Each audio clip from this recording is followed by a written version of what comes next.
시간이 다 되었습니다.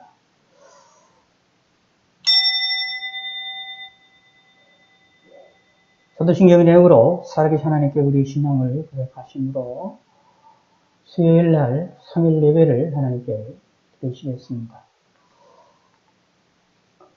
전능하사 천지를 만드신 하나님 아버지를 내가 믿사오며 그 외아들 우리 주 예수 그리스도를 믿사오니 이는 성령으로 잉태하사 동정녀 마리아에게 나시고 본디오 빌라도에게 고난을 받으사 십자가에 못 박혀 죽으시고 장사한 지 사흘 만에 죽은 자 가운데서 다시 살아나시며 하늘에 오르사 전능하신 하나님 우편에 앉아 계시다가 저희로서 산자 죽은 자를 심판하러 오시리라. 성령을 믿사오며 거룩한 공예와 성도가 서로 교통하는 것과 죄를 사하여 주시는 것과 몸이 다시 사는 것과 영원히 사는 것을 믿사옵나이다. 아멘. 네, 기도하겠습니다. 하나님 아버지여 감사합니다. 오늘도 하나님의 은혜로 은혜 가운데 잘 지내게 하시니 감사합니다. 이번 한 주간 계속해서 며칠 동안 계속해서 기독병신을 하는 확진자들이 나타나고 있고 서울 지역에 많은 사람들이 확진이 일어나고 있는 가운데 있습니다. 전염병이 이렇게 확산이 되고 있는 가운데 있사오니 하나님이 함께 하시고 인도하여 주시고 우리의 생각과 마음에 경계함을 주시었고 만나는 사람들을 지키시고 보호하여 주시사 우리가 이 어려운 시기를 무사하고 안전하게 지낼 수 있도록 하나님이 인도하여 주시옵소서. 하나님이 저희들에게 은혜를 베풀어 주시고 영육간의 강건함을 허락하여 주시고 우리의 삶의 은혜와 은총을 더하여 주시옵소서. 감사드립니다. 우리의 모든 인생을 하나님이 지켜주시고 우리의 삶을 하나님이 함께하여 주시옵소서. 감사드리며 예수님의 이름으로 기도드렸습니다. 아멘. 우리 하나님 말씀 창세기 32장 우리 전체를 함께 보도록 하겠습니다. 조금 양이 많아서 시간이 걸릴 수 있지만 우리 함께 다 읽어 보도록 하겠습니다. 창세기 32장입니다. 창세기 32장 1절부터 마지막 절까지입니다. 야곱이 길을 가는데 하나님의 사자들이 그를 만난지라. 야곱이 그들을 볼 때에 이르기를 이는 하나님의 군대라 하고 그 땅 이름을 마하나임이라 하였더라. 야곱이 세일 땅 에돔들에 있는 형 에서에게로 자기보다 앞서 사자들을 보내며 그들에게 명령하여 이르되 너희는 내 주에게서 이같이 말하라. 주의 종 야곱이 이같이 말하기를 내가 라반과 함께 고류하며 지금까지 머물러 있었사오며 내게 소와 나귀와 양떼와 노비가 있으므로 사람을 보내어 내 주께 알리고 내 주께 은혜 받기를 원하나이다 하라 하였더니 사자들이 야곱에게 돌아와 이르되 우리가 주의 형 에서에게 이른즉 그가 400명을 거느리고 주인을 만나려고 오더이다. 야곱이 심히 두렵고 답답하여 자기와 함께한 한 동행자와 양과 소와 낙타를 두 떼로 나누고 이르되 에서가 와서 한 떼를 치면 남은 한 떼는 피하리라 하고 야곱이 또 이르되 내 조부 아브라함의 하나님 내 아버지 이삭의 하나님 여호와여 주께서 전에 내게 명하시기를 내 고향 내 족속에게로 돌아가라. 내가 내게 은혜를 베풀리라 하셨나이다. 나는 주께서 주의 종에게 베푸신 모든 은총과 모든 진실하심을 조금도 감당할 수 없사오나 내가 내 지팡이만 가지고 이 요단을 건넜더니 지금은 두 때나 이루었나이다. 내가 주께 간구하오니 내 형의 손에서 에서의 손에서 나를 건져내시옵소서. 내가 그를 두려워함은 그가 와서 나와 내 처자들을 칠까 겁이 나기 때문이다.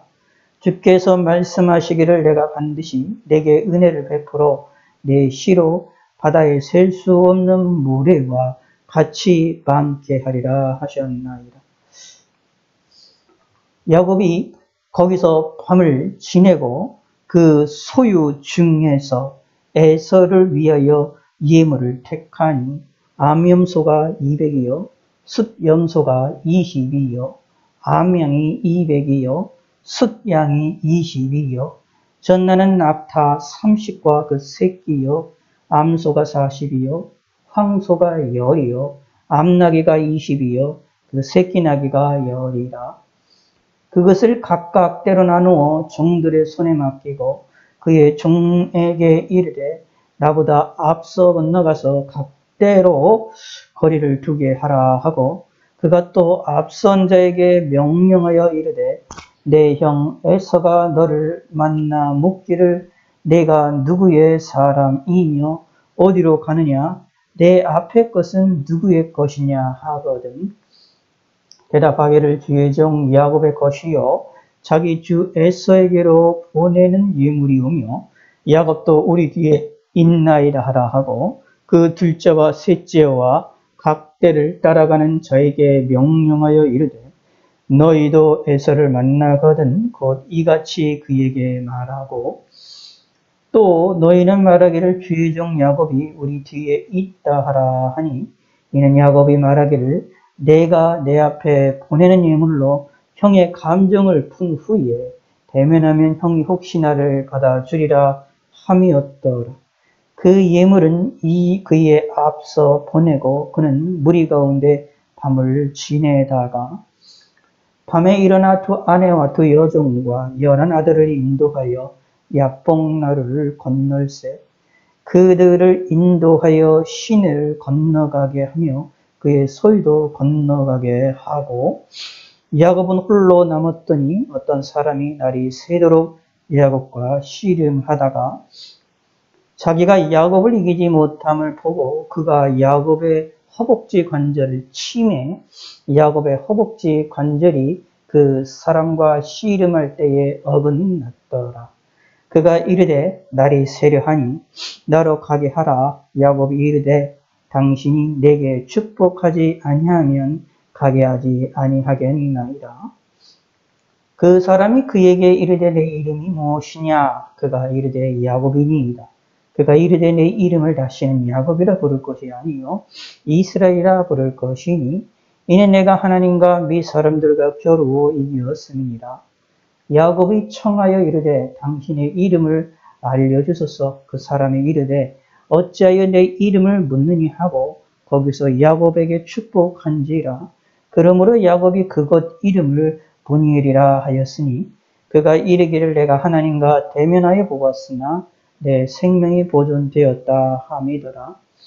그가 보니엘을 지날 때에 해가 돋았고 그의 허벅다리로 말미암아 절었더라.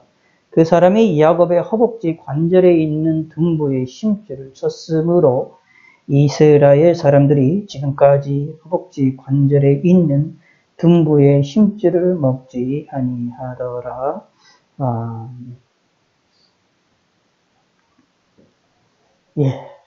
반갑습니다. 지난 며칠 동안 잘 보내셨고 건강하게 지내셨기를 바라겠습니다.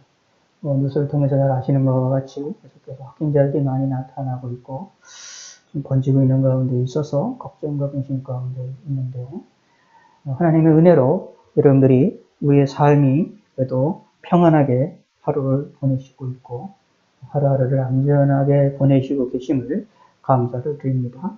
하나님께 영광을 돌려드리고 우리의 삶도 하나님께 감사를 많이 하셨으면 감사합니다.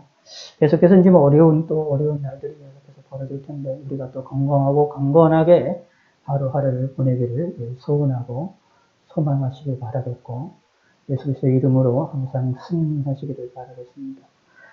위험한 순간마다 하나님의 도우심이 있기를 간구하시고요. 오늘은 이 야곱의 통해서 우리가 함께 살펴보기 원합니다. 이 내용은 너무나 우리가 유명한 내용이지요. 야곱이 이제 어떤 한 사람과 씨름하게 되는 장면이 나오게 되는 것을 보고 있고, 이 이야기는 기독교인들에게 있어서 너무나도 유명하고, 너무나도 가장 많이 이야기가 되어지는 그런 부분 가운데 하나는 있는 내용들이고, 이 씨름을 이제 하나님께 기도하는 것으로 이제 우리가 이해가 되는 내용들이 있는데 야곱은 실질적으로 이 한 사람과 밤새도록 씨름한 것을 기억하실 필요가 있습니다. 어떤 한 사람이 나타나서 야곱과 씨름을 합니다. 밤새도록. 근데 나중에 이제 야곱이 이 씨름하는 이 당사자가 이제 하나님을 인식을 하게 되는 것 같고, 씨름하는 중에, 그리고 그 일을 통하여 복을 달라고 끝까지 또 하는 것들을 우리가 찾아볼 수 있습니다. 사실 이 본문은 어떻게 보면 대단히 신비스러운 것이고, 우리가 좀 이해를 뛰어넘고, 우리의 경험과 우리가 성경에 나오는 우리 신비적인 사건들이 많은데, 성경 안에서도 그런 모든 신비적 사건 가운데 대단히 신비스러운, 우리가 이해하기가 힘들고 좀 설명하기도 힘들고 어려운 부분들이 있는 그런 내용들입니다. 그럼에도 불구하고 한 가지는 확실한 것이 있습니다. 그게 뭐냐면 하나님이 야곱을 인정 사랑하셨다라는 겁니다. 그런데 야곱은 어떤 위치에 처해 있느냐, 오늘 이 본문에 나온 이 야곱의 모습은 상당히 두려움에 가득 차 있고 걱정과 근심 가운데 있고 하나님께 기도를 했는데도 불구하고 마음의 평안함이 없는 그런 상황을 볼 수 있게 됩니다.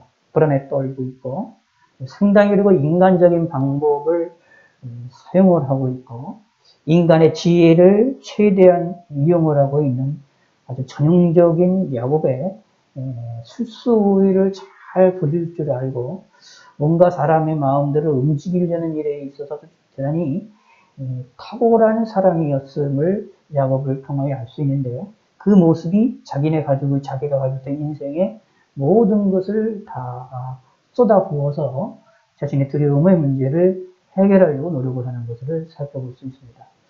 그럼에도 불구하고 야곱은 사실 이 두려움이 이 문제가 해결이 되어지지 않고 걱정과 근심하게 되는데 이 일을 하나님이 이제 해결을 해주시는 그런 장면이 오늘 본문에 있는 내용입니다. 하나님이 철저하게 야곱이 이해할 수 있고 야곱이 받아들일 수 있고 야곱이 익숙한 방법으로 야곱의 인생에 하나님이 함께 하시고 하나님이 도우신다라는 것을 야곱이 깊숙이 깨닫고 그의 인생에 하나님을 바라볼 수 있도록 겸손할 수 있도록 그의 인생에 하나님이 강력한 내용들을 뭐라고 할까요? 어떤 제어 장치를 주시면서 교만하지 아니하도록 제어 장치를 주시면서 야곱에게 한없는 은혜를 베푸시는 이 모습이 오늘의 본문에 나오는 말씀입니다. 한마디로 말씀드려서 이런 얘기입니다. 오늘 설교의 핵심 주제라고 할 수 있는데 다 잊어버리셔도 이건 잊어버리시지 마셔야 됩니다. 야곱처럼 어리숙하고 어리석고 믿음이 없고 믿음이 연약했던 야곱에 대하여서도 하나님이 그 야곱에 대하여 은혜를 베푸시는 것이 얼마나 큰 것인가 라는 것이 오늘 본문이 우리에게 알려주고 있는 겁니다. 두렵고 연약하고 인간의 지혜를 최고인 것처럼 생각하는 우리들이라 할지라도 하나님께서는 우리를 향하여 은혜를 한없이 부으신다라는 겁니다. 왜냐하면 야곱이 하나님의 사람이었고 하나님의 택하신 자였기 때문입니다. 그러므로 택함을 받은 사람들은 저와 여러분들은 우리의 부족하고 우리의 연약하고 우리의 어리석음이 있다 할지라도 하나님이 우리에게 은혜를 베푸실 것이다 라는 것을 믿으시기를 바라겠습니다. 야곱에게 역사하셨던 그 하나님은 오늘날 우리들에게도 역사를 하실 겁니다.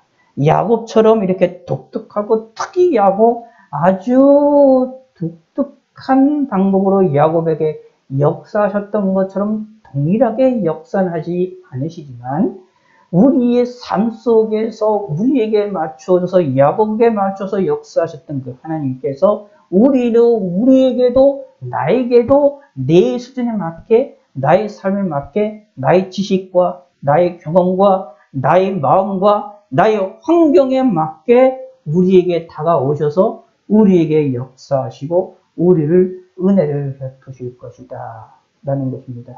이것이 오늘 이 본문에 나와 있는 이 말씀을 통해서 우리가 얻을 수 있는 교훈이고 하나님이 우리에게 약속해 주시는 약속입니다. 이 약속을 우리가 잊지 마시기를 바라겠습니다. 오늘은 이 내용을 통하여서 이것을 확실하게 다시 한번 살펴보도록 하겠습니다. 야곱의 인생이 우리가 잘 아시는 것들이 여러 가지가 있지만 야곱의 인생에서 가장 힘들고 어려웠던 적이 몇 번 있어요. 무엇이 있느냐 하면 형을 속여서 형이 대신 아버지를 속이죠. 그래가지고 형도 속이고 아버지를 속여가지고 아브라함과 이삭에게 주었던 하나님의 약속의 그런 사건들을 이 야곱이 자기가 이제 그걸 봤지요. 기도를 통하여서 이제 그 내용을 이제 받게 되어지는데 그것을 인하여 두려움에 떨어서 혼자 그 외삼촌 라반의 집으로 갈 때 그 두려운 모습, 그때의 힘들고 외롭고 힘들었던 모습, 그것도 상당히 그의 인생에 힘들고 어려웠습니다. 그리고 라반의 집에 가서도 계속 속임을 당해요. 결혼식을 자기가 사랑하는 사람이 있어서 결혼식을 하려고 하는데 그 결혼식조차도 속임을 당해서 자기가 사랑하는 사람과 하룻밤을 보내는 것이 아니라 다른 여인과 하룻밤을 보내게 되고 사랑하는 여인과 또 결혼하기 위하여 또 다른 일을 하게 되는 것을 살펴봅니다.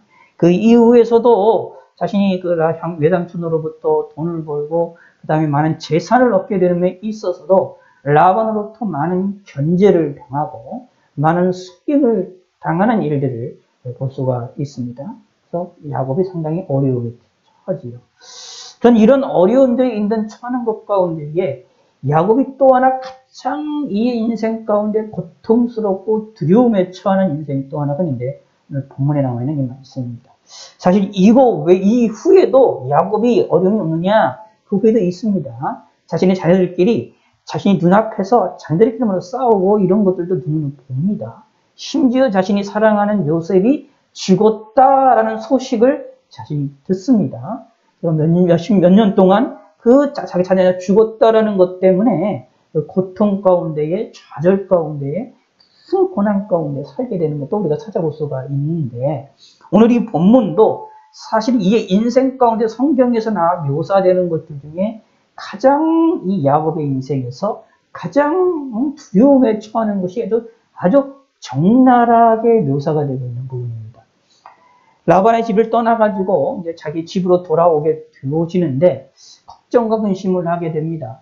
에서가 자신의 형이 자신을 죽이려고 한다는 사실을 너무나 잘 알고 있었기 때문에 두려움에 떨고 되는 것을 살펴볼 수가 있게 되는데 이때에 이때에 이제 야곱이 먼저 자기 갈 때에 좀 뭐라고 할까 두려움이 있으니까 에서가 어떤 상황에 있고 어떤 내용이 있는지를 좀 확인을 하고자 하는 그런 생각에 있어서 자신의 종들을 사자들을 이제 먼저 보내가지고 자신이 이제 큰 재산을 얻어가지고 이제 돌아갑니다. 집으로 갑니다. 그러니까 은혜를 베풀어 달라고 이야기를 합니다. 5절을 한번 보시기 바랍니다. 내게 소와 나귀와 양떼와 노비가 있으므로 사람을 보내어 내 주께 알리고 내 주께 은혜 받기를 원하나이다 했다. 그래서 내 주께라는 표현을 하잖아요. 내 주인이다 라는 얘기예요. 자신의 형을 뭐로 이야기하느냐 하면 주인으로 얘기합니다. 자신을 뭐라고 얘기하느냐면 주의 종 야곱이라고 말합니다. 여기서 주의 종, 주의 주라는 여기 말은 하나님을 이야기하는 게 아닙니다. 하나님을 이야기하는 것이 아니라 에서를 이야기합니다. 에서를 마치 뭐냐면 주인과 종의 관계로 이야기를 할 때에 자신을 종으로 표현하고 에서를 주인으로 표현합니다. 그 말은 자신을 최대한 낮추고 자신의 쌍둥이 형인 에서를 최대한 높이는 겁니다. 그런 높이는 이런 자세를 가지고 이게 조심스럽게 은혜 받기를 내가 이제 집으로 가니까 라반의 집에서 외삼촌 집에서 계속 있을 수도 없기 때문에 자신의 부인들과 함께 자신의 자녀들과 함께 자신이 또 많은 재산과 재물과 함께 이동을 하는 것을 살펴볼 수 있어요. 갈 데가 없잖아요. 그래서 이제 부모님들이 계시는 곳으로 가게 되어지는데 에서를 향하여 용서해달라고 얘기를 합니다. 그런데 그것을 사자들이 돌아와서 이야기하기를 형이 이 이야기를 듣고 400명을 거느리고 주인을 만나러 온다. 다시 말하면 이 야곱을 만나러 온다라고 이 보내었던 사자들이 이야기를 합니다. 이 400명이 누구냐? 군사들이거든요. 쉽게 얘기를 하면. 그러니까 이 에서를 야곱을 잡으려고 에서가 부인들을 자신의 집안의 군사들을 모아놓고 에서도 상당히 큰 부자가 됐음을 알 수가 있습니다. 자신의 사병을 키울 정도의 그런 큰 대단한 부자가 되었고 그 부자가 된 그걸 가지고 사병들을 데리고 야곱을 치러 온다라는 얘기를 하는 거죠. 이 얘기를 듣자마자 야곱은 대단히 두려워합니다. 7절을 보시기 바랍니다. 야곱이 심히 두렵고 답답하여 자기와 함께 동행한 동행자와 양과 소의 낙타를 두 떼로 나눕니다. 너무나도 두렵고 너무나도 무서워합니다. 네, 성경에는 심히 두렵고 답답해요 라고 표현을 하고 있는데 이 심정이 사실은 이 야곱에 있어서 이때의 심정이 성경에는 이렇게 단순하게 표현되어 있지만 아마 하늘이 무너지는 것처럼 가슴이 그냥 찢어지는 것처럼 큰 두려움에 있는 것으로 볼 수 있습니다. 알 수 있는 것이 이 야곱이 계속해서 머리를 씁니다. 어떻게 쓰느냐 하면 자기의 집안, 자기네 재물과 자기가 그 집안에 있는 모든 저기들을 다 두 대로 나누어 버려서 혹시 자신을 잡으러 올 때에 자기만 죽이지 않고 자기들의 부인들과 자기의 자녀들을 다 죽일 거라고 생각을 하고 있기 때문에 그러면 한쪽이 죽일 동안에 한쪽에는 도망치면 되니까 둘로 나누어서 한쪽은 죽는 순간 한쪽은 도망치자. 말 그대로 복불복의 이제 그런 심령으로다가 두 대를 나눕니다.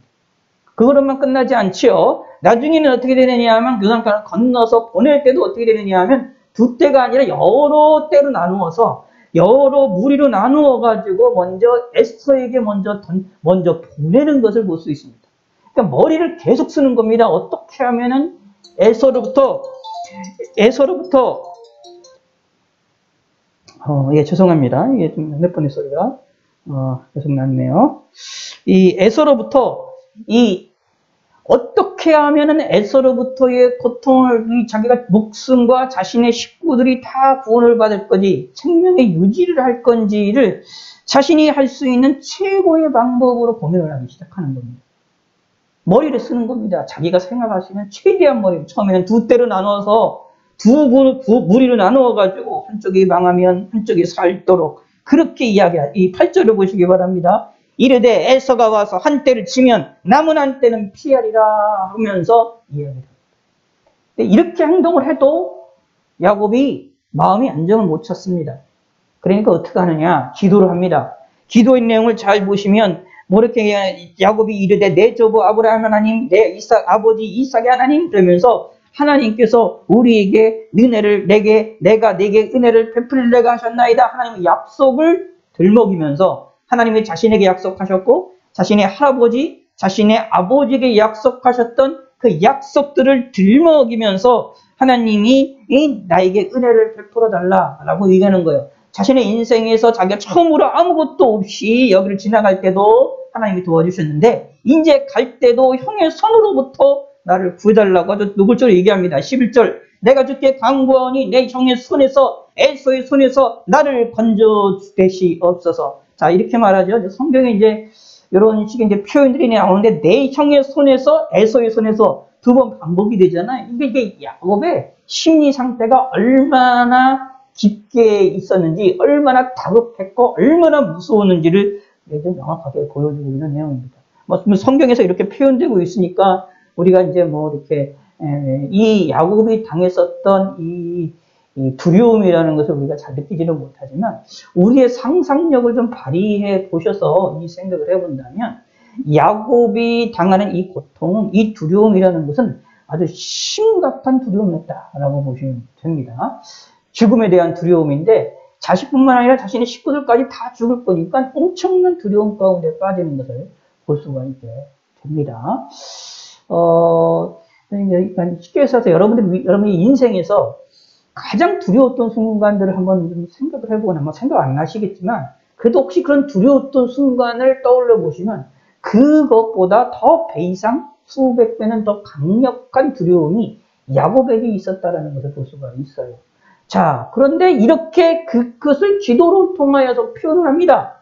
그러면서 말을 하기를 나와 내 처자들을 칠까 겁이 나기 때문이니라 라고 말하면서 하나님이 주께서 말씀하시기를 내가 여기서 주께서는 하나님입니다. 내가 반드시 내게 은혜를 베풀어 내 씨를 바다에 셀 수 없는 모래와 같이 많게 하리라 하셨나이다 라고 말씀하셔서 자신이 나중에 처음에 혼자 돌아갈 때 하나님이 약속하셨던 약속을 하나님께 끄집어내면서 이야기합니다. 하나님의 말씀을 믿는다라고 표현하는 거죠. 근데 사실은 이 표현을 하더라도 이런 기도를 하더라도 이 야곱이 마음이 어떻게 풀어졌거나 이 마음이 담대한 마음이 생겼거나 그렇지 않습니다. 두려움 가운데 생겼습니다. 자, 이 말은 야곱이 상당히 얼마나 약한 사람이었느냐라는 걸 알 수가 있어요. 믿음이 강한 사람이었느냐? 그렇지도 않고 오늘 본문에 보면 그렇지도 않아요. 기도를 했는데도 불구하고 마음에 평안이 없습니다.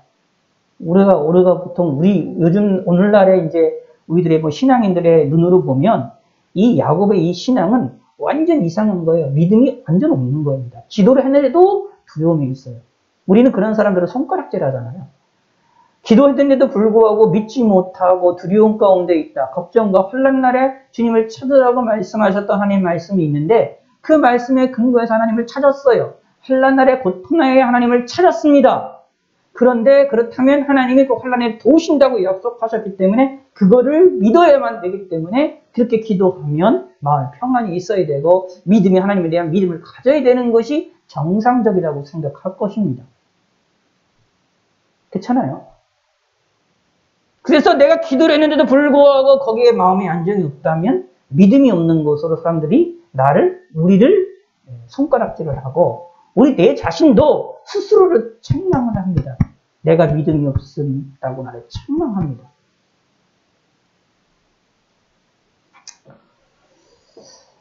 근데 하나님은 그러시겠느냐?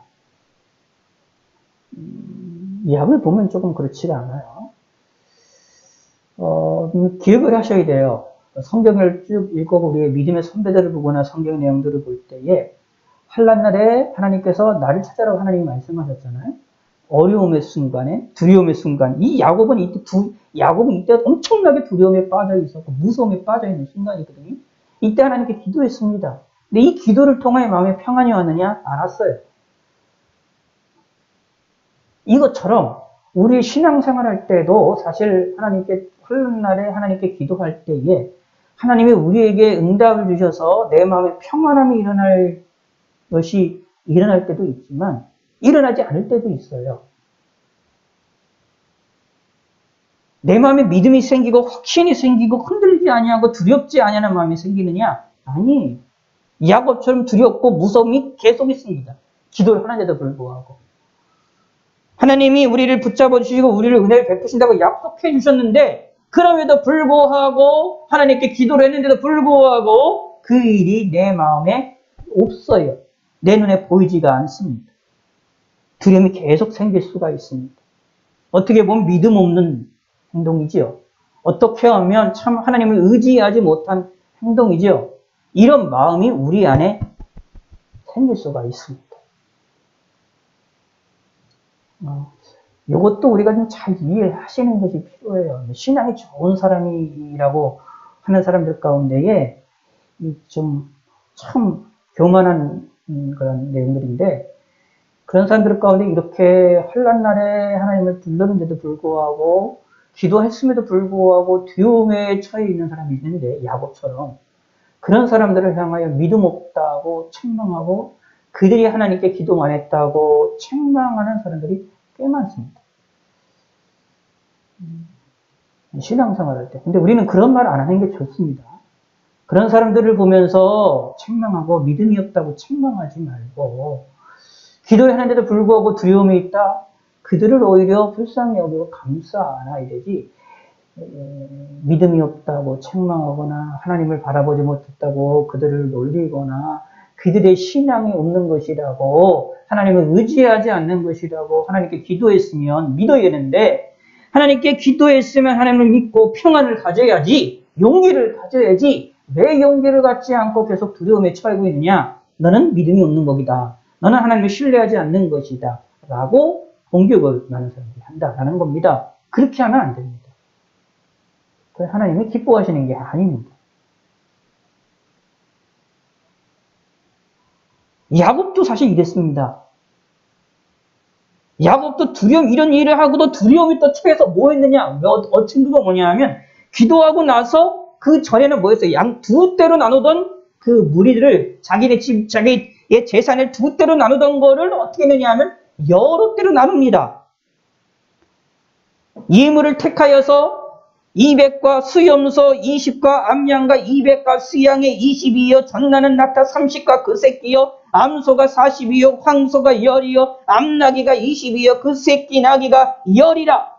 이런 선물을 먼저 보냅니다. 그리고 그걸 각각대로 나누어서 그것들을 각각대로 나눠가지고 한꺼번에 보내는 게 아니라 조금씩 보내는 거예요. 먼저 조금씩 보내서 사람들의 마음을, 에서의 마음을 풀어주려고 합니다. 선물을 받을 때 한꺼번에 받는 것보다 조금씩 받으면 사람들의 마음이 풀어지니까 그것을 이용하여서 그것을 바라보면서 야곱이 이런 시도를 합니다. 어떻게 머리 쓰는 거잖아요. 두려움에 계속 처했다는 얘기입니다. 두려움 속에 있었다는 이야기입니다. 기도했는데도 불구하고 두려움이 있었습니다. 이상한 게 아닙니다.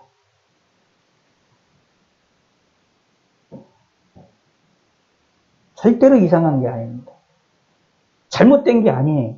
믿음 없다라고 말하기는 힘들어요. 사실은 인간적이라는 얘기예요. 말 그대로 아직 인간적인 그런 형태는 남아있는 것이지만 그럼에도 불구하고 그것을 우리가 공격하기 힘들어요. 물론 엄격하게 따지면 믿음이 없는 겁니다. 엄격하게 따지면 하나님을 의지하지 못하는 것입니다. 인간적인 그런 내용들이 아직도 살아있기 때문에 두려움만 바라보고 있기 때문에 하나님에 대한 하나님의 말씀 믿는 믿음이 뭔가 부족한 것만은 사실이에요. 굳이 즉 객관적으로 따지자면. 그런데 우리는 그걸 가지고 공격하거나 그걸 가지고 놀리거나 그걸 가지고 사람을 깎아내리면 안 됩니다. 그게 이상한 게 아닙니다. 누구나 이럴 수가 있습니다. 이렇게 두려움 가운데 있게 되면 하나님께 기도했는데도 불구하고 심지어 때로는 은혜를 받아도 때로는 큰 능력을 받아도 두려움 가운데 처할 수가 있습니다. 우리 인간이기 때문에 그래요. 우리의 연약함 때문에 그렇습니다. 그걸 우리가 좀 인정하시는 것이 좀 필요합니다. 근데 중요한 거는 사실은 그게 아닙니다. 내가 두려워하는 게 중요한 게 아닙니다. 내가 걱정, 근심하는 게 중요한 게 아닙니다. 하나님이 어떻게 하시느냐가 중요한 겁니다. 야곱을 보시기 바랍니다. 이런 연약한 믿음이었는데 이러한 어떻게 보면 이런 물때에 이렇게 인간적인 그런 방법을 사용하고 기도했는데도 불구하고 두려움 가운데 있는 그런 모습을 가지고 있었는데 하나님께서는 야곱을 책망하지 않으세요. 오히려 어떻게 하시느냐 하면 야곱의 수준에 맞추어서 내려가서 야곱에게 확실하게 이해를 할 수 있게끔 야곱에게 평안함을 가질 수 있도록 하나님을 바라볼 수 있도록 그에게 또 확실한 증거를 주십니다. 이게 하나님의 은혜입니다.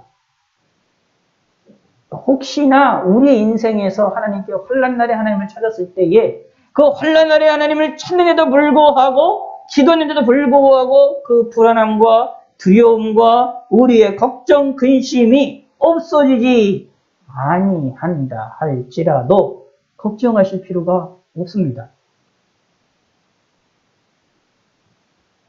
하나님은 우리를 사랑하셔서 야곱에게 은혜를 베푸셨던 것처럼 저와 여러분들에게도 우리가 이해할 수 있는 방식으로 다가오십니다. 이 인간적인 야곱을 위하여서 하나님이 놀라운 역사를 벌이십니다. 그 역사가 뭐냐 하면 한 사람을 하나님께서 사람으로 나타나신 거죠. 어떻게 보면. 사람으로 나타나시면서 이게 보기 바랍니다. 쭉 얘기를 할 때에 다 건네보냅니다. 이 21절, 22절에 보면 그 예물을 그 앞에 못 써보내고 그는 무리 가운데 밤을 지새다가 밤에 일어나 두 아내와 두 여종과 11 아들을 인도하여 약복나루를 건너세 그들을 인도하여 시내를 건너가게 하고 그의 서두를 다 건너가게 합니다. 그리고 야곱만 홀로 있습니다. 얼마나 이게 고통스럽겠어요, 이 순간이. 모든 일에 자신의 자녀들과 아내 두 아내와 여종과 두 열한 아들을 인도하여 약복나를 건너도록 하는 것, 이때 이 심정이 얼마나 두렵겠습니까? 죽을 수도 있는 것 같은. 죽을 수도 있고 이제 잘못하면은 형에게 자신의 아내도 죽게 되어지면 사랑하는 아내들과 사랑하는 자녀들도 두 번 다시 못 볼 수도 있는 상황입니다. 아니 분명히 하나님이 내 씨로 바다에 셀 수 없는 모래와 같이 많게 하리라 라는 말씀을 분명히 들어서 알고 있지만 그런데 자신은 이 순간에 죽을까 두려워합니다.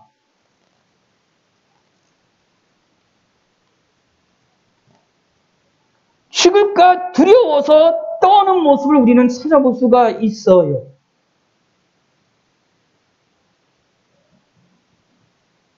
이게 야곱의 모습입니다. 얼마나 이게 참 고통스럽겠어요. 그런 야곱을 향하여서 한 사람이 나타나서 혼자 있는 야곱과 밤새 씨름합니다. 야곱이 홀로 남았더니 어떤 사람이 날이 새도록 야곱과 씨름합니다. 참 이렇게 인간적인 상당히 이렇게 하나님을 말씀을 알고 의뢰하는 듯 하면서도 하나님의 말씀을 알면서도 여전히 두려움 가운데 있는 이 야곱을 향하여 하나님이 은혜를 베푸시는데 그의 마음과 그의 심령을 변화시키고자 하는 하나님의 놀라운 은혜를 베푸시는데 자 당연히 에서의 마음을 변화시키는 것도 당연한 것이지만 사실은 그거보다 에서의 마음이 아무리 변화가 되어도 야곱의 마음에 평안이 없으면 사실은 소용이 없어요. 진정한 화해가 되지 않습니다. 에서가 야곱을 용서했다고 하더라도 야곱의 마음속에 에서를 두려워하는 마음이 여전히 있게 되어지고 죽을 것에 대한 두려운 마음이 있다면 사실 에서와 같이 화해도 할 수가 없게 됩니다. 그러므로 에서의 마음도 바꾸시는 것도 당연한 거지만 중요한 것은 야곱이었습니다. 야곱의 마음이 바뀌어지는 것이 그거야말로 가장 중요한 사건이었습니다. 그러기 위해서 야곱에게 하나님이 역사를 하십니다. 한 사람과 야곱이 씨름하게 됩니다. 근데 자기가 야곱을 이 씨름하는데 그 사람이 야곱을 이기지 못함을 보고 야곱의 허벅지 관절을 침해, 성경에 옛날 개혁성경에는 혼독뼈라고 표현서가 되어 있는데 침해 야곱이 허벅지 관절이 그 사람과 씨름할 때에 어긋났습니다. 이런 고통의 순간이 있는데도 불구하고 야곱은 계속해서 씨름합니다. 왜 그랬을까요? 씨름하다가 실제로 씨름입니다. 어떤 몸싸움이라는 얘기라고 생각하시면 됩니다. 실제로 이 몸싸움을 하는데 이 몸싸움을 하는 가운데에 이 한 사람이 하나님임을 인식을 하게 되는 것 같습니다. 그리하여서 어떻게 되냐 하면 당신이 내게 축복하지 아니하면 가게 하지 아니하겠나이다 라고 하면서 축복을 해달라고 요구를 합니다.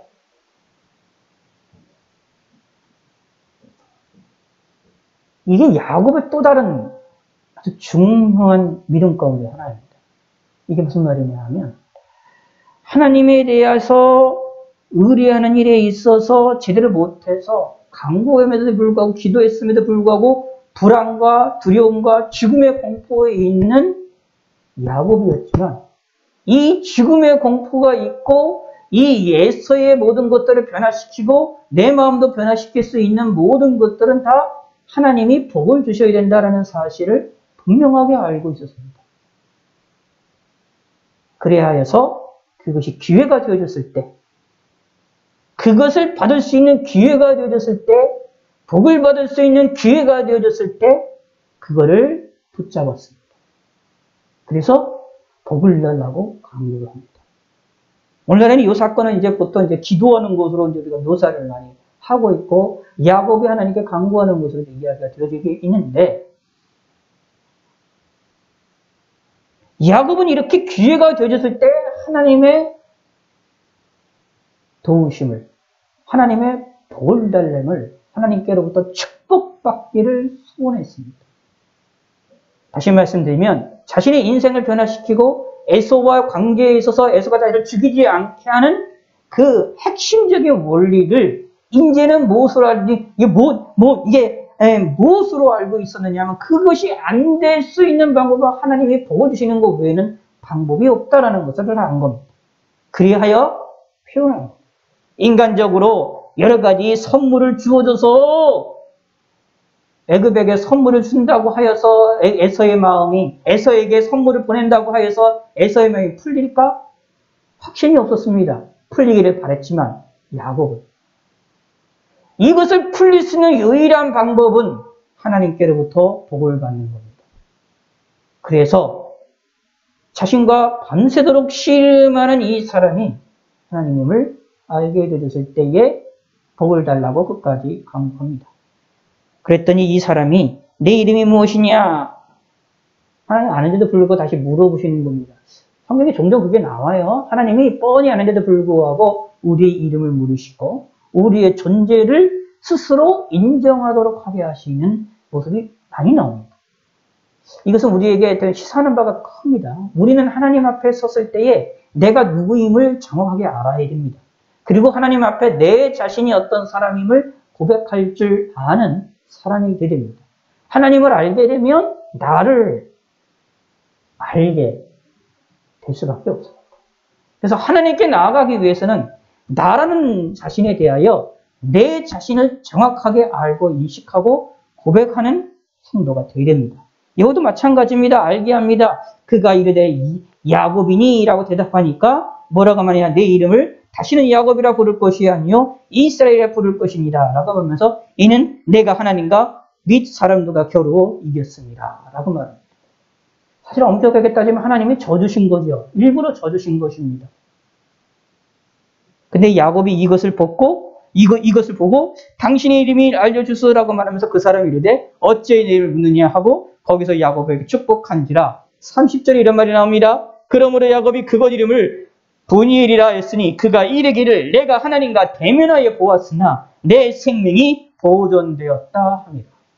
이 사람이 하나님임을 인식을 하게 됩니다. 이게 어떤 방식으로 어떻게 이렇게 이루어졌는지는 우리는 신비스럽고 알 수가 없는 방식이지만 그러나 중요한 것은 이 일을 통하여서 하나님께서 야곱에게 축복을 내려주신 겁니다. 복을 내려주신 겁니다. 자, 그런데 어떻게 되느냐 하면 실제로 만나서 실제로 육체적으로 씨름을 하는 것을 통하여 야곱이 스스로가 자신이 두려움에 처하고 있는 이 야곱 스스로가 깨닫게 만들도록 하게 하는 것이고 하나님과 이렇게 부르침을 통하여서 스스로가 이 야곱이 하나님에 대한 신뢰를 강력히 가질 수 있도록 하게 만드시는 겁니다. 이게 은혜예요. 야곱의 독특한 은혜. 무슨 뜻이냐 하면 야곱의 연약한 모습을 보시고 그 연약함에 대하여서 그 하나님께서는 가만히 뭐라고 하시고 그 야곱에 대하여 책망하신 것이 아니라 이 야곱의 연약한 것을 해결해 주시기 위하여 야곱의 수준으로 낮추어서 야곱에게 다가와서 야곱에게 믿음을 갖게끔 알게 하시는 역사라고 보시면 됩니다. 이게 하나님의 야곱을 향한 놀라운 사랑입니다.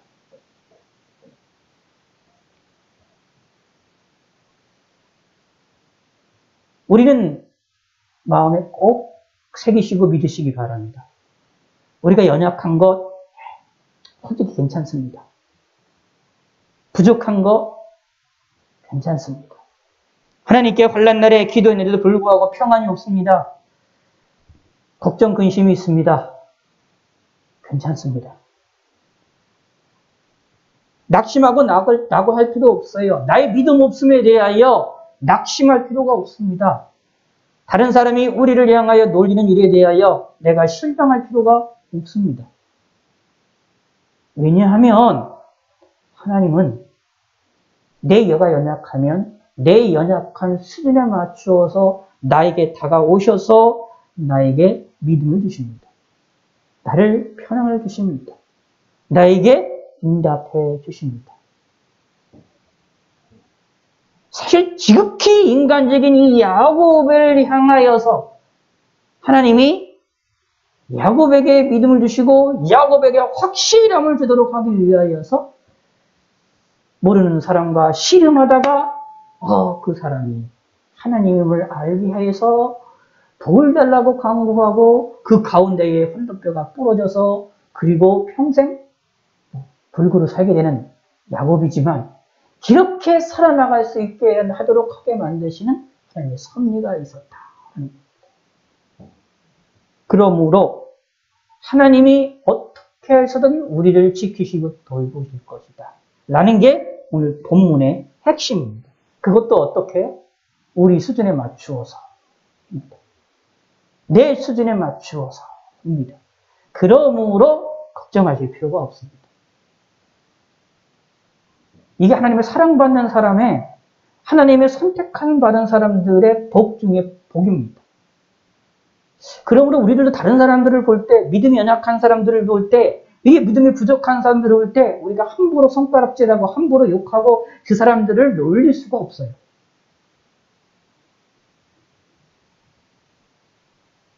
왜냐하면 그 사람도 하나님이 사랑하시기 때문입니다. 저와 여러분들에게도 동일하게 역사하십니다. 우리의 연약한 것들, 부족한 것들이 많습니다. 걱정하실 필요가 없습니다. 하나님이 잘 알고 계십니다. 그래서 우리의 수준에 맞추어서 우리에게 항상 역사를 해주십니다. 이거를 믿으시기 바랍니다. 이 하나님의 은혜를 이런 받는 자들의 놀라운 은총을 우리는 깨달으셔야 됩니다. 근데 사실 여기에 숨겨져 있는 또 다른 하나님의 은혜가 있어요. 자, 이런 하나님이 이런 식으로 놀라운 방식으로 야곱이 이 하나님을 만나거든요. 그렇게 되면 어떤 일이 벌어지게 될 수가 있느냐 하면 우리 인간은 참 어리석은 게 하나 있어요. 우리 인간은. 저와 여러분 이거 솔직하게 좀 인정할 필요가 있는 건데 사람들이 잘 그걸 생각을 못 해요. 뭐는 어리석은 거냐면 이상하게 내 뒤에 백이 높은 자가 있다라고 한다면 나보다 높은 자가 있다고 한다면 그 높은 자에 있는 그것 때문에 내가 교만해져요. 내가 높은 사람인 것처럼 생각을 해요. 나도. 참 그게 좀 인간의 참 그 어리석음입니다. 야곱도 이렇게 신비스러운 방법으로 하나님을 만났는데 이런 신비스러운 방법으로 하나님을 만나면 야곱도 교만해질 수가 있거든요. 그래서 교만하지 아니하도록 육체의 가시를 주십니다. 그게 뭐냐 하면 환도뼈. 여기에 보면 이제 어떻게 보면 허벅지 관절에 있는 등부에 힘줄을 쳤다라고 말하는데 이제 엉덩이 위쪽에 허리를 감싸고 있는 뼈죠. 그거를 쳐서 이 허벅지에 이게 맨 위쪽에 있는 겁니다. 그걸 쳐서 이제 걸어갈 때마다 꾸벅꾸벅 하도록 하게 하나님 만드셨습니다. 육체의 가시를 주심을 통하여 야곱을 겸손하게 만드셨습니다. 이런 역사들은 성경에 많이 나옵니다. 대표적인 사람이 이제 신약 시대로 해서 사도 바울 같은 경우죠. 사도 바울의 육체에 연약한 가시가 있었습니다. 근데 그 일 가지고 3번씩 기도했더니 하나님이 내게 내 은혜가 족하다라고 말씀하시잖아요. 근데 이 사도 바울이 받았던 그 은혜야말로 엄청나게 많아요. 근데 그 은혜에 대하여 교만하지 않게 하기 위하여 육체의 가시를 남겨놓으셨습니다. 사도 바울을 통하여서 죽은 자도 살리고요. 병든 자도 얼마나 고쳤습니까? 근데 자기 병 하나를 못 고칩니다. 하나님께서 그걸 고쳐주지 않으세요. 어떻게 보면 저 사람이 올바른 사람이냐라고 사람들에게 놀릴 수 있을 정도의 사건이지만 하나님께서는 그 일을 통하여 사도 바울을 사랑하셔서 겸손의 길로 나가도록 하게 만드시는 겁니다. 육체의 약점을 통하여서 영을 건강하게 만드십니다. 우리의 믿음을 건강하게 만드십니다. 육체의 연약함을 통하여 내 영혼의 거룩함을 유지하십니다. 이런 것도 역사 속에 또 많이 나와요.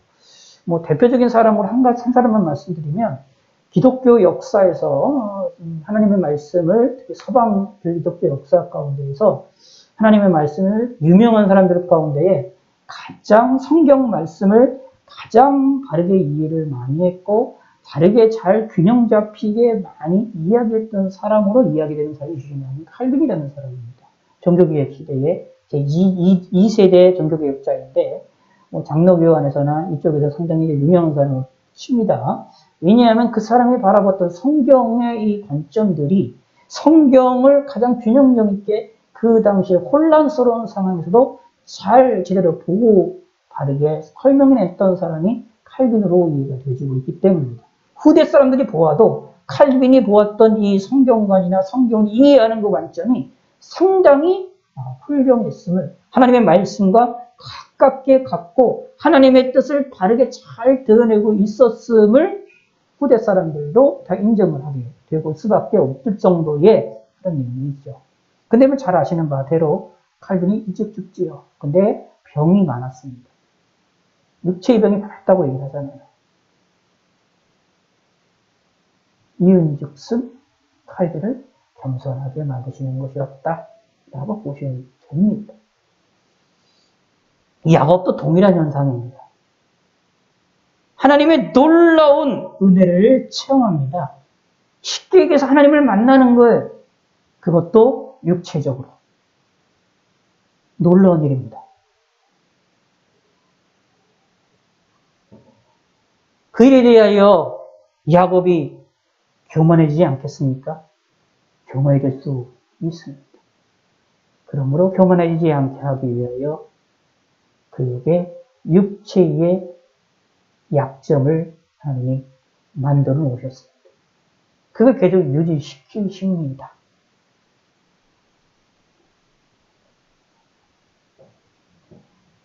그 식구들이나 아내들이나 자녀들이 봤을 때 하룻밤 사이에 아버지의 걷는 모습이 달라졌습니다. 어떻게 했을까요? 마음이 어땠을까요? 야곱의 입장에서는 그 달라진 걸음걸이가 이게 하나님의 은혜임을 알았을 겁니다. 그래서 에서를 만나서 화해하고 이런 모든 것을 행하는 일에 있어서 하나님에 대한 신앙이 더 돈독해지는 모습을 볼 수가 있게 되어집니다. 뭐 제가 여러 가지 설명드렸고 여러 가지 말로 이야기 드렸지만 이래나 저래나 딱 한 가지뿐이 없어요. 하나님의 은혜입니다. 에서가 야곱이 어떤 상황에 있고 어떤 위치에 있고 어떤 마음에 있었고 기도했는데도 불구하고 믿음을 제대로 못 가졌고 불안한 가운데 여전히 있었다 할지라도 그게 중요한 게 아니에요. 하나님이 야곱을 향하여 계속해서 은혜를 베푸십니다. 이게 놀라운 일입니다. 다양한 방법으로 다양한 역사로 야곱에게 생각하지도 못하는 방법으로 역사합니다. 하루아침에 쩔뚝쩔뚝거리는 다리의 모습, 그 쩔뚝거리는 다리의 상황이 평생 간 걸로 보여지는데 그 모습이 야곱에게 나타났을 때의 모습을 언뜻 보면 안 좋은 것으로 보고 그것이 잘못된 것으로 보이지만 그러나 그것이 하나님의 은혜였습니다. 겸손케 만드시는 하나님의 방법이었습니다. 다시 말씀드릴까요? 그것도 하나님의 은혜라는 얘기죠. 사도 바울의 역사처럼.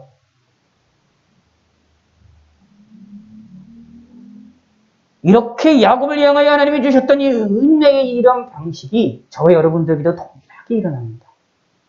어쨌거나 저쨌거나 걱정하실 필요가 없어요. 우리 연약해도 걱정하실 필요가 없어요. 내 믿음이 연약해도 걱정하실 필요가 없습니다. 내가 예수님을 믿고 예수 그리스도 안에서 구원받은 사람이라고 한다면 걱정하실 필요가 없어요. 무슨 방법이든지 어떤 방법이든지 간에 하나님께서 나를 지키시고 보호하시고 위로하시고 힘을 주시고 용기를 주시고 무엇을 하느냐? 내가 알지 못하는 방식으로 또 세상적으로 볼 때에 내 상황을 볼 때에 육체적으로 볼 때나 상황으로 볼 때나 손해라고 보여지는 그런 일들을 통하여서조차도 하나님이 우리에게 은혜를 베푸시는 것이다. 라는 겁니다. 이게 야곱을 통하여 나타나는 본문을 통하여 우리가 확실하게 볼 수 있는 내용입니다. 이게 야곱이 받은 은혜거든요. 이 은혜가 근데 예수 믿는 저와 여러분들에게도 야곱의 영적인 예수님의 이름으로 아브람과 이삭과 야곱의 우선이 된 저와 여러분들이 받게 될 축복 가운데 하나입니다. 이거를 꼭 믿으시기 바랍니다. 이거를 알면 그쵸? 인생 살다가 우리 삶 가운데 기도하다가 참 힘들고 어려울 때가 많지만 그럼에도 불구하고 하나님이 도우시고 하나님이 함께 하신다. 참 감사한 것이죠. 은혜가 우리에게 있을 것이다 라는 겁니다. 우리의 마음에 꼭 새기시기를 바라겠습니다. 사실 이런 믿음을 성경에서는 이제 끝까지 믿는 믿음이라고 말할 수가 있는데 꾸준한 믿음이라고 말할 수 있고요. 이런 믿음이 저와 여러분들에게 있기를 바라겠습니다. 하나님은 저와 여러분들을 진짜 무지장 사랑하신다 라고 아시고 믿으시고 바라보시길 바라겠습니다. 내가 부족한 건 툭성이죠. 그렇죠? 하나님께 기도해도 마음이 평화에 없을 때도 많고 하나님 믿는다 하더라도 하나님을 의지하지 못할 때가 많고 불평, 불만이 나올 때도 많고 내 자신을 보고 내 환경을 보면 답답한 일도 많고 특히 요즘에 코로나 같은 시절에 이렇게 보면 밖에 나가는 것도 좀 두렵고 무섭고 그렇죠? 그리고 이런 세대가 이렇게 이런 시기와 이런 상황이 된 거를 보면 이런 상황으로 만들어버린 나라 상황이나 이런 일들을 보면 화가 그냥 분노가 일어날 수밖에 없죠. 이런 일들이 벌어지는 게 답답하고 걱정스럽고 우리들의 연약한 것들이 되게 많은데 그래도 하나님은 이런 이 연약한 것에 대하여 우리들에게 수준에 맞추어서 내가 이해할 수 있는 방식으로 우리에게 항상 은혜를 베푸시고 우리에게 도움을 주실 것이라는 사실을 이 야곱을 통하여서 이 야곱의 이 사건을 통하여서 우리가 마음에 꼭 새기시기를 바라겠습니다. 하나님 아버지여 감사합니다. 하나님의 은혜가 우리의 인생의 전부입니다. 우리의 삶의 전부입니다. 이것을 깨닫게 하시고 이것을 알게 하여 주시고 하나님의 은혜가 우리 안에서 어떤 방식으로든지 우리에게 있게 되어짐을 믿게 하여 주시옵소서. 하나님이 영광 받아주시고 주의 뜻이 드러나게 하여 주시옵소서. 감사드리오며 예수님의 이름으로 기도드렸습니다. 아멘. 주기도문으로 마치겠습니다. 하늘에 계신 우리 아버지여 이름이 거룩히 여김을 받으시오며 나라의 마옵시오며 대천에서 이루어진 것 같이 땅에서도 이루어집니다. 오늘날 우리에게 일용할 양식을 주옵시고 우리가 우리에게 죄 지은 자를 사하여 준 것 같이 우리 죄를 사하여 주옵시고 우리를 시험에 들게 하지 마옵시며 다만 악에서 구하옵소서. 대개 나라와 권세와 영광이 아버지께 영원히 싸움나이다. 아멘. 감사합니다.